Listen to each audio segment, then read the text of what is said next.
bahin sa atong letter sender karon nangutan na siya kung angay ba niyang ipadayon iyang plano sa pagbiya sa iyahang ka-live-in partner. So, Leo, no, sa akong ikatambag kanimo karon ning kahapon noon about sa imong problema. Di ba na mo yun ba mo mga ka-feelings nga na ay mga agreement sa mga kabatan-unan karon aside sa ato sa unang panahon sa atong panahon no nga dili gid pwede ta mag-una-una kay kinahanglan gid daw nga ano kasal before kanang mag-ipon. Apan karon nabali na sab ang panahon nga mag-ipon una adi sir magpakasal kay swituhon sa daw ang mga kinaiya kung muuyon ba mo mga ka-feelings nga magswituhay sa usag-usa kay kung di magkauyon pwede ra iuli so pwede ra mo biya. So inana na ang atong mga kabatan-unan karon no? Mostly aside na paghihapoy nagpabilin nga mga Maria Clara or kuan pa no nisunod pa sa atong mga tradisyon nga di gyud ta mag-una-una. So pero gamay na lang na mga ka-feelings ang nabilin karon mostly karon mag-live-in sa gyud una adi sir magpakasal. So sa kuano hitabo sa atong letter sender karon nga nagplano na siya nga mo biya kay naka-stress nakahimo og stress sa iyang kinabuhi no karon nagproblema na hinuon siya nga siya na imbis nga siya pay nagtrabaho siya pa iniguli niya siya pay magdigamo siya pay mangliboy siya natanan so siguro mga ka-feelings di pud ta malipay no isip siguro atong partner nga nagkadiputibo na siya og panglihok sa balay na ang ikaw nagsiting pretty nga asawa so isip asawang mo tambaya yung napugka sa imong partner kung unsay mga lihokon dapat ang lihokon sa balay ang magpahilon na unta ang babae kani adto apan karon ato na no murag share alike na so magtambayayong na ang banag asawa mag-division of labor aron magaanan dili magsalig kay labi na kung nagtrabaho pud ang asawa so dili mabugatan so magbahin sa trabaho sa balay. And then ang atong letter sender karon siya na lang daw kuno kay nag unsaon ang iyang partner nga medyo sexy, gwapa, and then gi-maintain siguro ang beauty. So sa akong kabahin Leo ang imong bato no istorya ang imong partner. Sulti nga wala nakaangay sa iyang gihimo sa inyong panag-ipon no nga imbes nga ikaw siya ang moatiman sa imo ikaw na hinuon ang moatiman sa iya ha so nabali ang sitwasyon so ayaw sa pagdiretso nga mobiya ka sa iya ang imo sigurong kuan na feeling karon nga nagbasol ka nga siya ang imong gipili nga live-in partner o gipili nga babae kay kaingon ka nga siya na ang si Miss Right apan dili di ay. So dili man nato siya mabasol pod Leo kay basin sa primero pa unta to nga inyong unang adlaw sa inyong panag-uban imo na siyang gipanid-an and then pagka next day imo na siyang gisultian nga unsay angay niyang buhaton kay nana kay kay ikaw man ang head of the family so ikaw ang mag-set og boundaries ikaw mag-set og policy kasi na mga house rules sa inyong panimalay aron mo sunod sab si babae kay kung makabalo siya nga inana di ay ang imong patakaran ng mga rules diha sa inyong panimalay nga inana iyang buhaton so magmatngon pud siguro si babae dili siguro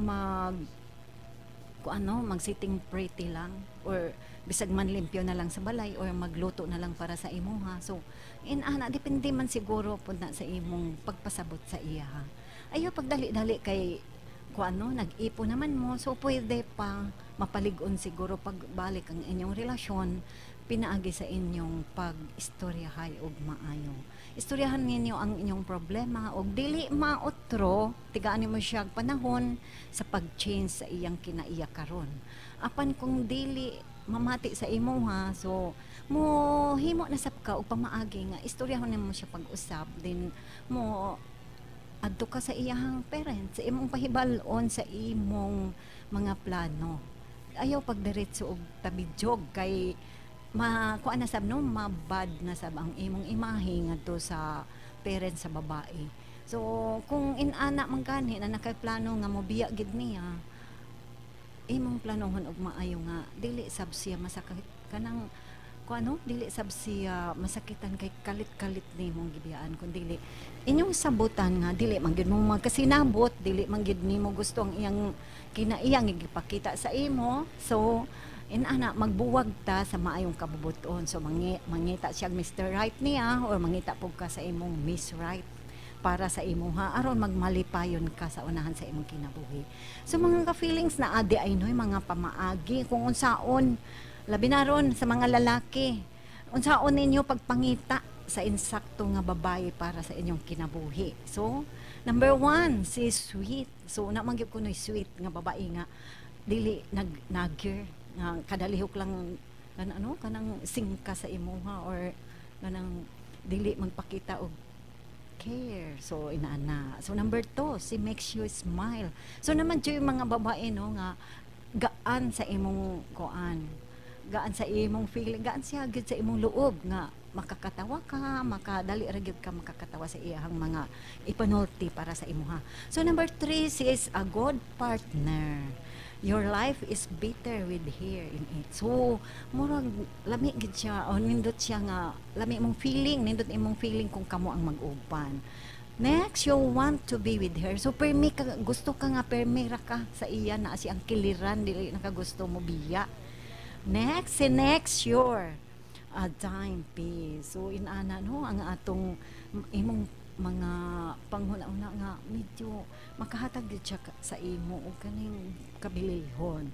So, next, you trust her. So, ni sa sunod, dako ang imong pagsalig sa iya. Na ay iyang hiyas nga imong makita nga kasaligan siya para mamahimo nimong partner sa kaning kinambuhi. Ug sunod, you think she's hot and sexy. So number 1, mga kalalakihan mangita man gid na sila og sexy nga partner. So pero ang uban po depende ang sa kinaiya. So number 6 is your biggest supporter. So kung maayo siya ni mga partner na agyud siya permi sa imong likod mo hatag og suporta. So dili siya mo kuan sa imo no, dili siya mo biya sa imong kiliran na ara gyud siya permi. So mo na yung imong pangitaon nga maayo na siya nga babae para sa imong future, mamahimong kapika sa kinabuhi. So ni ano pa isa nga imong kuno bantayan nga dili siya.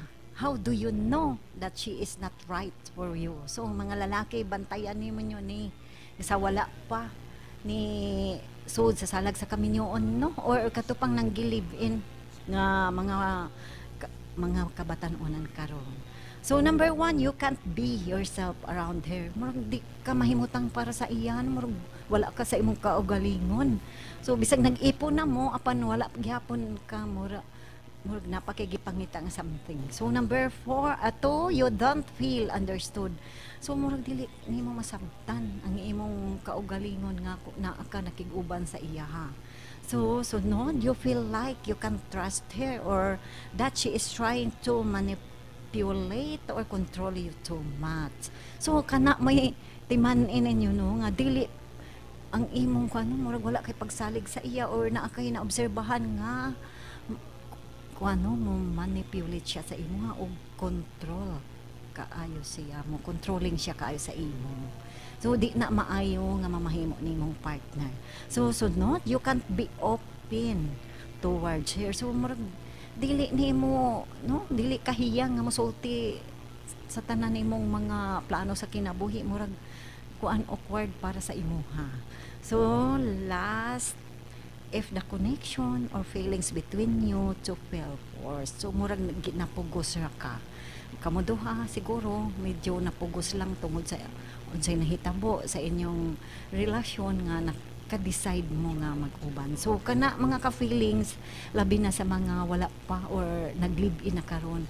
Mo na inyong tan-awon sa inyong partner, no? Labi mga lalaki, para ra na is mga lalaki kay ang atong letter sender karon usa man siya ka lalaki. So mo na ako hatag nga hand para sa iya ha.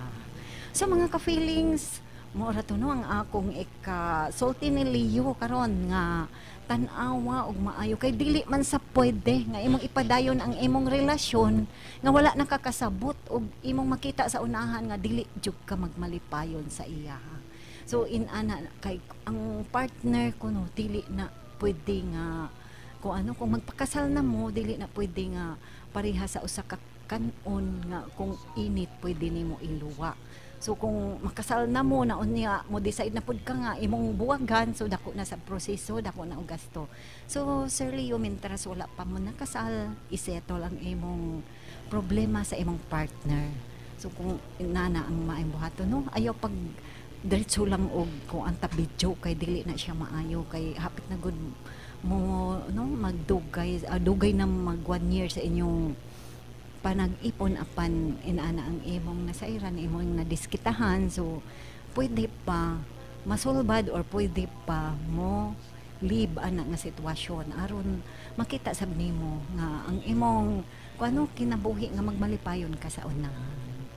So dili magdali-dali mga ka-feelings no mababae man o malalaki kay ang atong partner dili pwede nga mapareha lang sa usa ka kuano init na pagkaon nga atong iluwa kung kita nahigtan na kung aduna tay kuano mga kuan ta mga legally married na so nanay mga papel so dili na ato basta-basta so once nga mo decide ta nga magninyo so pangitaon nato ang atong mga gipangita nga Mr. Right or Miss Right para sa atong kinabuhi. So niapay dugang no ningon nga how do you find a compatible partner for your marriage? Look for someone with similar goals and aspirations for stability and harmony. Take your time, don't rush into a decision. Be patient in getting to know your potential partner. Arrange several meetings so that you can get enough time to evaluate the compatibility and suitability of your relationship. So mo na permi nato no gibalik-balik sa atong programa nga kini ang kami on dili pwede nato idali-dali kay diha ta magkabali. So atong makita sa tanan natong mga na sinatian no nga ang katong mga nagdali-dali og ko ano murag ka nang wala mahutdan na or dili nakakitaglain or dili na maminyo mahutdan ng babae or mahutdan ng lalaki so pagkakita nga maayo na to murag lamion na ni so iya dayong dali-dalion nga mapakasal na dayon or mag-ipon na dayon wala siya nakasayod kung naapay mga tinago ano nga mga kinaiya nga dili ay mo compatible na ay mga kinaiya nga di ni mo kayang dawaton. So inana ang pagkuan no pangita og partner sa kinabuhi kay kasagaran sa nagdali nagkabali gyud. So dili pwede nga mao pagani mo nag-ila mo decide na dayon ka nga mag-uban mo.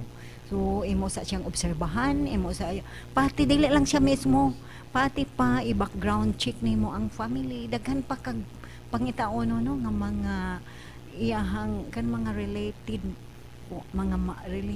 nga mga aspeto sa kinabuhi nga mamahimo sila natong maayo nga partner sa kinabuhi. So niapay dugang what makes the best partner in a relationship? Qualities that make someone likely to be a good long-term relationship partner.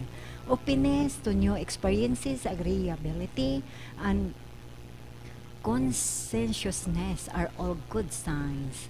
Someone who is just responsible and who takes care of themselves and other people.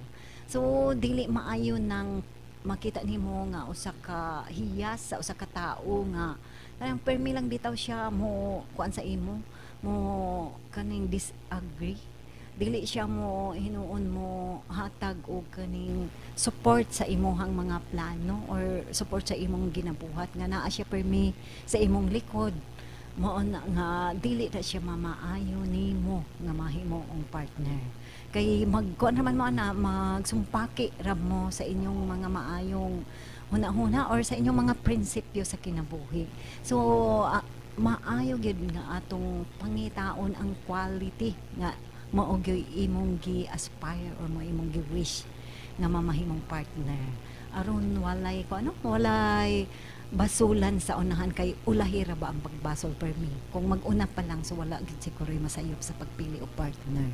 Nagikan sa coachgram.com na sinulat ni Barnell R. Breaker. Nag-ingon, success in marriage does not come merely through finding the right mate but through being the right mate. So, gamay lang no pagpasabot ni nga dili kuno kung makinahanglan nga kita kung nag-wish ta nga malampuso ng atong kaminyo o magmalipayon ta. So kita da ay mismo una ang mamahimong himo na to atong kaugalingon mga mamahimo tang angayan sa atong kapika sa kinabuhi. So dili ta nga mangita ta og siya ang angayan para nato, kun dili kita mismo ang mamahimong angayan sa atong partner. So inaana mga ka-feelings no nga dili lang nga ang atong kaminyoon isi-isi lang natong buhaton murag kanang nagduwa-duwa lang tabitaw nga mo kaning wala nato gi-expect o wala nato gi-plano kung unsay mahitabo sa unahan. So daghan kaayong mga kuano atong mga factors nga atong pag huna-hunaon nga kung musud ta ana nga mga butang dili lang kay maingon nga magmalipayon ta tanan panahon kun dili mo nagiingon nga sa kalipay og kasakit na diha sa sa atong kaminyoon maka-experience tang tanan siguro ana wala exemption kay ang tao good mga ka-feelings nagkalain-lain ang atong mga kinaiya. So dili gani ta makasabot sa atong ultimo atong kaugalingong igsuon no sa ilang mga kinaiya nga pareha ta og dugo kana pang laing tao ang atong gikauban. So diha makita nato mga ka-feelings nga dapat ato gyud nang tan-awon og maayo sa unahan nga kanang dili na unta ta masayop no kay daghan gyud ang nasayop sa pagpili kay ang kuan ang atong hunahuna nga ay sweet kaayo ni siya karon ano, lamion ni o sexy, gwapa, gwapo, inaana. Mura na atong gitan-aw sa usa ka tawo.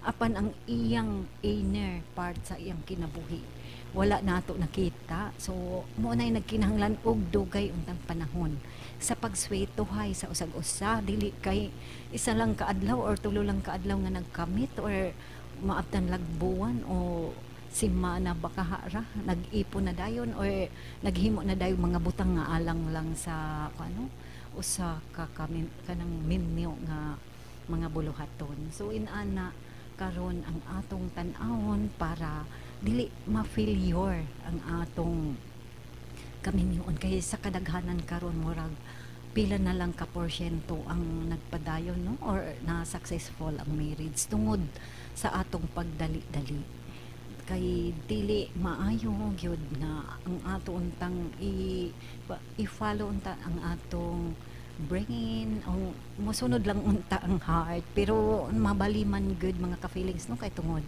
sa atong mga sayop nga panghuna-huna nga atong natan-aw nga ang atong pagpili sa usa ka tawo nga angayan na ni siya nato nako so kini kay buutan or kuan pero nagpakitang tao ra da ito no nga buutan ang tao kay ang pariharaman ang lalaki ug babae so ato be wise na karon no unta sa wala pa nakasulod hinaot unta nga makakita sila og mga compatible gyud nga mga tao sa ilang kinabuhi no para ikauban nga sa ilang sala nga ng pamilya ba nga ma-successful ang ilang marriage.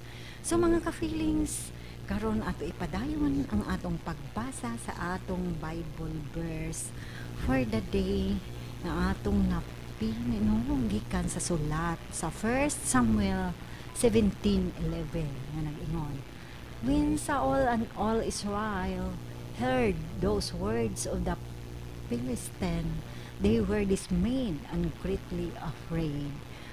So mga ka-feelings, nagpahinumdum na usab ka nato ang balaang kasulatan na kung kita kulang sa pagtuo sa Dios, maabot gyud sa atong huna-huna ang kahadlok ug kalisdanan ato ning matagamtaman kung wala ang espiritu sa Dios naa nag-uban kanato ug pinaagi sa sa atong Bible verse karon nga nagdasig kanato sa paglig-on sa atong pagtuo pagsalig sa Ginoo aron dili kita mabuntog sa atong mga kaaway.